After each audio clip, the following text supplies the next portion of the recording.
So if you've been keeping up with this channel recently, you've seen that I posted a couple weeks ago a video about me journaling and the self-disciplinary act of doing it every single day for the entire year. That video got so much more of a response than I honestly thought that it ever would, and so I thought maybe I should make a video about more of the self-disciplinary things that I do most every single day and just share it with you guys. Now, I'm not advising everybody to try everything that I personally do, but honestly, for me, it really has helped me immensely. It's definitely changed my life for the better. Now, I'm gonna start with the thing that you would probably think I would mention last, considering the time of day that it happens in, but for me, it really shapes every part of my day and really, it really determines how my day is going to go in effectiveness. And that thing is sleep. See, over the past year and a half, honestly, the majority of my life, sleep has not really been that high on the priority list, even though I kind of thought it was, but I would go to sleep anywhere between 10:30 or 1:30 any given night. There was no rhyme or reason. Outside factors determined when I was going to go to sleep that night. 2 years ago, I made a video about how waking up at 5 a.m. was changing my life, and honestly, at the time, it was, but what I didn't realize is that I did not have the discipline to go to sleep early enough to sustain waking up at 5 a.m. and it was slowly killing me. I was so tired. And what I realized is I have to go to sleep between 9 and 9:30 every night because getting 8 hours of sleep for me is absolutely critical to my quality of life that day, that week, that month.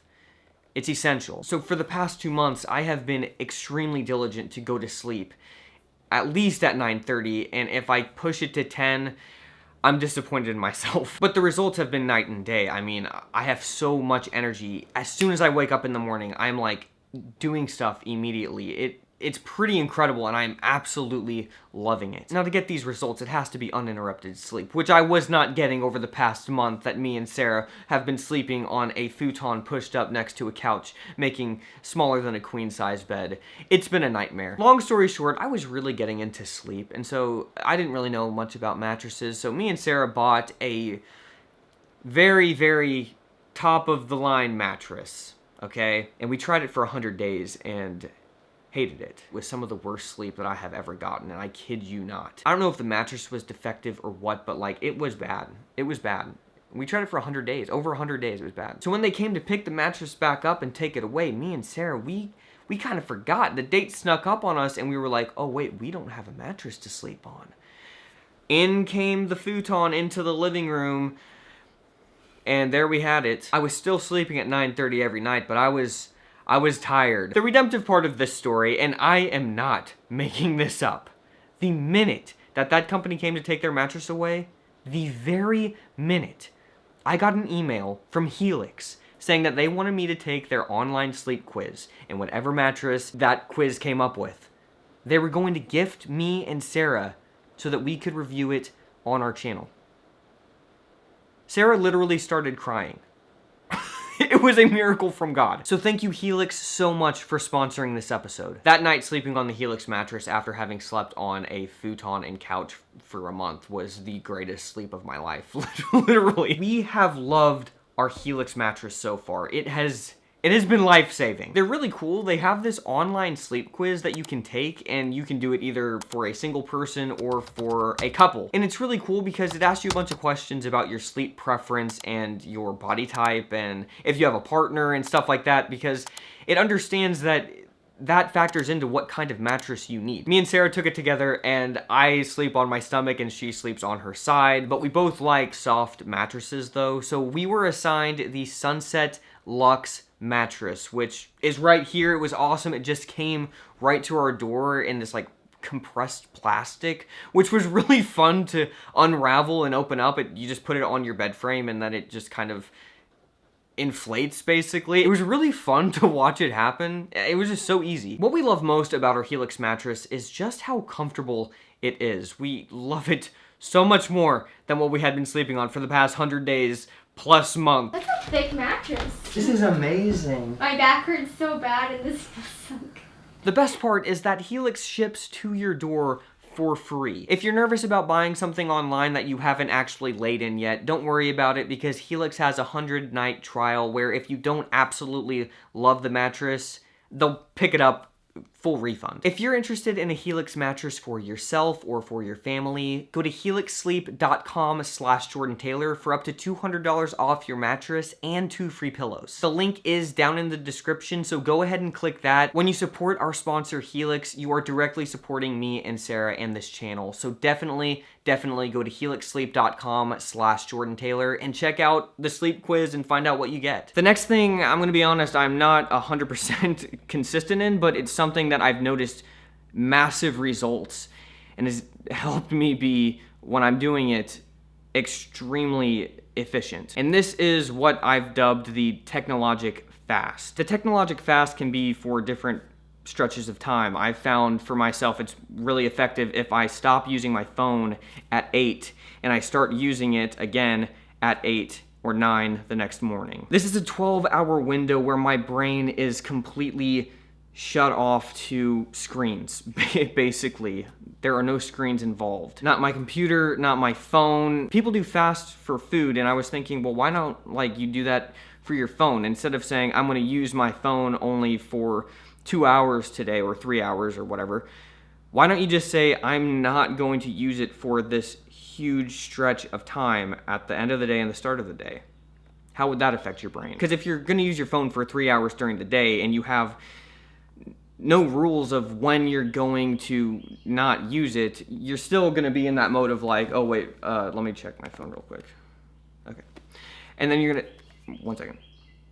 It's still distracting you because it's always an option to pick it up, as long as you only use it for 3 hours. Whereas the Technologic Fast is you're not allowing anything for 12 hours. You see what I mean? This has helped me in particular with my sleep, definitely, and also with just how I start my day kind of reflects how the rest of my day is going to go. And if I first look at my phone in the morning, I'm gonna look at my phone a lot throughout that day. The next self-disciplinary thing I do is exercise. And that's gonna sound dumb or whatever, but I exercise every single day for an hour and a half, basically, most days. Honestly, I've always been good with exercise. I know it's important and stuff, but now I'm really honed in on even when I exercise consistently every day, which I always do in the morning before I eat. Pretty much every day I journal, exercise, do a bunch of house chores every single day. So I do body weight training. So as a template, I do on Mondays pull-ups and squats. On Tuesdays,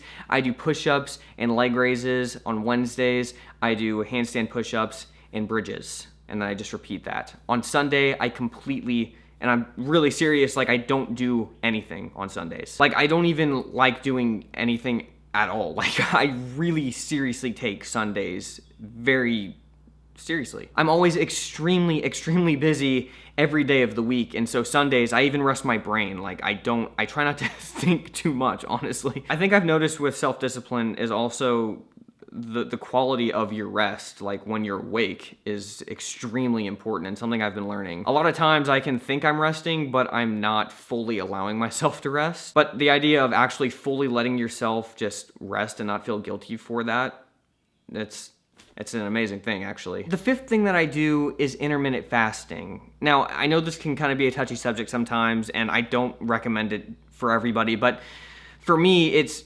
completely changed my outlook on food. I used to view food as a comfort. Now I view it pretty much strictly as a utility. What food is going to fuel my body the best so that I can get done everything that I want to do and not be tired and not have sugar crashes and not, have all that stuff that doesn't make me effective. Intermittent fasting, it's not even really like fasting. It's you stop eating at 6, which is normally when you stop eating dinner, and then you start eating at 10 a.m. the next day, which is like breakfast. That's the beginnings of it. So it's basically just cutting out snacking at night, and then you start eating a late breakfast. I personally start eating at 10 to 12, and if you look at the new research, it's actually really interesting what your body does is extremely beneficial for that amount of time when you're not eating anything. It's pretty amazing actually. It's called autophagy. I found that when I did those 3 things together, sleeping, exercising consistently, and intermittent fasting, and taking my nutrition really, really seriously, my exercising just went through the roof. I had plateaued really hard, and then all of a sudden I was able to do like a 1-arm pull-up, which is something I have been wanting to do for a very long time. I need help on the first 2 inches because it's a lot of strain on my shoulder at this point, but after that, yeah, I'm good to go. Like, as soon as I started doing all those, it just shot up. It was crazy. I can also do like 26 leg raises straight, perfect form, which again, I couldn't even hit 20 before that. Food is just a fuel source for me now. Honestly, 99% of what I eat has just one ingredient and it's not processed at all.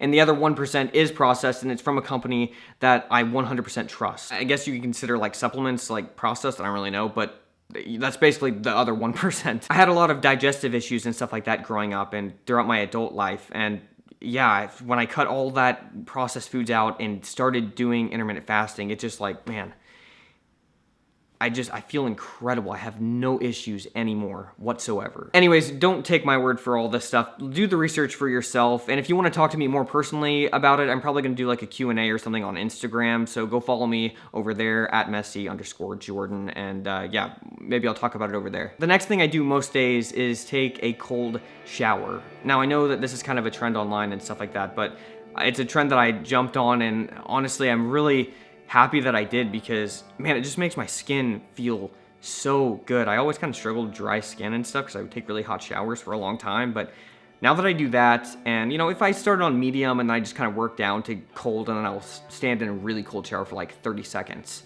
like it just wakes me up so much. It really helps my hair and my skin, and yeah, I don't know. It just feels good, which is strange to say for more reasons like than just what it does physically on the outside. It just, even, I don't know, I feel like it just helps my brain a lot, which sounds weird and I don't even know if it's true, but it's just kind of what I've experienced. So that's all the things that I'm currently doing right now, and there are a few others, but it's kind of a long video, so I don't really want to get into everything. I wish that I could, but check out Helix Mattress. You guys are gonna love it. Link in the description. I will see you guys next week.